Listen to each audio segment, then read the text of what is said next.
ఊరి జనాల దగ్గరికి లక్ష్మి బయలుదేరి వస్తూ ఉంటుంది. అలా లక్ష్మి అక్కడికి రాగానే వీర్రాజు పెట్టిన మనిషి ఊరి జనాల మధ్యలో నుండి లక్ష్మి పైకి రాయిని విసిరేయడంతో లక్ష్మి తలకి గాయమవుతుంది.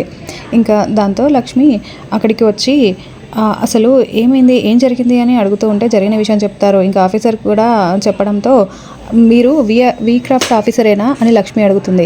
అవును అని అతను చెప్తాడు. ఇంకా లక్ష్మి మీరు నిజం చెప్పండి, లేదంటే నేను ఇప్పుడే పోలీసులకి కాల్ చేస్తాను అని లక్ష్మి బెదిరించడంతో కాదండి, నన్ను ఈ వీర్రాజు గారే ఇలా రమ్మని చెప్పారు, ఇలా మీ మీద అన్ని చాడీలు ఇట్లా అబద్ధాలని చెప్పమన్నారు అని అతను మొత్తం నిజం అంతా చెప్పేస్తాడు. దాంతో ఊరి జనాలంతా వీర్రాజు వెంబడిపడి కొట్టడానికి వెళ్తూ ఉంటారు. ఇంకా అలా అతను అక్కడ నుంచి వెళ్ళిపోతాడు. నన్ను క్షమించండి అని చెప్పి వెళ్ళిపోతాడు.